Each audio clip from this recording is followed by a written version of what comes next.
बहुत बहुत समय पहले, जब इच्छाएं सच हुआ करती थीं, एक खूबसूरत राज्य में एक राजा और उसकी प्यारी बेटी रहते थे। वो राजकुमारी इतनी सुंदर थी कि पूरे राज्य में उसकी सुंदरता की चर्चा होती थी। राजा, मेरी प्यारी बेटी, आज तुम बहुत खुश लग रही हो। क्या चाहिए तुम्हें आज? राजकुमारी, पिताजी, मैं अपने पुराने खिलौनों से ऊब गई हूँ। कुछ नया चाहिए खेलने के लिए।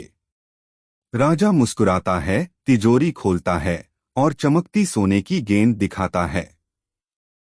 राजा, यह रही सोने की गेंद। यह मेरे दादाजी की निशानी है। इसे संभाल कर रखना, ये बहुत कीमती है। राजकुमारी खुश होकर, वाह, धन्यवाद पिताजी। यह तो सूरज से भी ज्यादा चमक रही है। राजकुमारी गेंद से खेलते खेलते कुएं के पास आ जाती है। वो गेंद को ऊपर फेंकती है, पकड़ती है, फिर से फेंकती है और अचानक गेंद कुएं में गिर जाती है।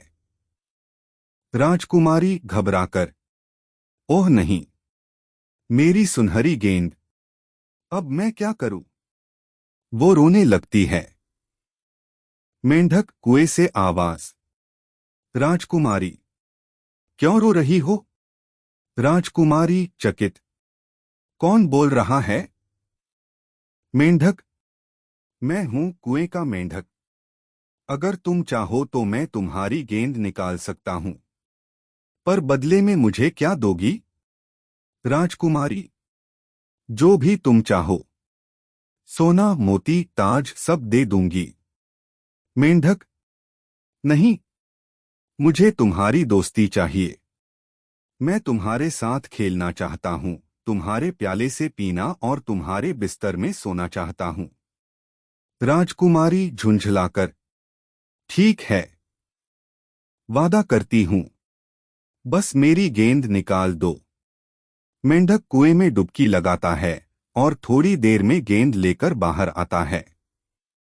राजकुमारी गेंद उठाती है और भाग जाती है। मेंढक पीछे से, रुको, रुको, मुझे भी साथ ले चलो। राजकुमारी पिता के साथ भोजन कर रही थी। तभी दरवाजे पर दस्तक हुई। मेंढक बाहर से, राजकुमारी, दरवाजा खोलो, तुमने मुझसे वादा किया था। राजकुमारी डरकर, ओह पिताजी। वही मेंढक आ गया। राजा गंभीर, बेटी, वचन निभाना सबसे बड़ा धर्म है। अगर तुमने वादा किया है तो निभाओ। राजकुमारी दरवाजा खोलती है। मेंढक अंदर आता है और कहता है, मेंढक, अब मुझे अपने पास बैठाओ। राजकुमारी, वो बेमन से उसे उठाकर मेज पर रखती है। मेंढक खुश होकर, वाह, सूप कितना स्वादिष्ट है, थोड़ा और दो ना। राजकुमारी मुंह फेर लेती है, लेकिन खिलाती है। मेंढक, अब मैं थक गया हूं, मुझे अपने बिस्तर पर सुला दो। राजकुमारी गुस्से में, बस बहुत हुआ, अब तुम मेरे कमरे में नहीं आ सकते। राजा सख्ती से, बेटी, जो वादा किया है वो निभाओ। राजकुमारी गुस्से में मेंढक को पकड़ती है और दीवार पर फेंक देती है। वो डर जाती है।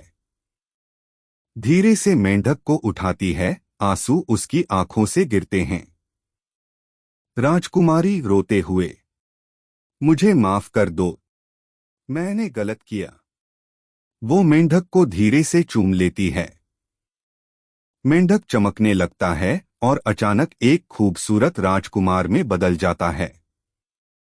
राजकुमारी चकित, ओह, यह क्या हुआ? तुम कौन हो? राजकुमार, मैं वही मेंढक हूं। एक जंगल की परी ने मुझे श्राप दिया था कि जब तक कोई राजकुमारी मुझे प्यार और दया से नहीं देखेगी, मैं इंसान नहीं बन सकूंगा। तुम्हारी दया ने मुझे आजाद कर दिया। राजकुमार और राजकुमारी की शादी हो जाती है। वे दोनों जानवरों से प्यार करते हैं, प्रकृति की रक्षा करते हैं और हमेशा खुश रहते हैं। बच्चों, याद रखो, कभी किसी को उसके रूप से मत आंकना। सच्ची सुंदरता दिल की दया में होती है।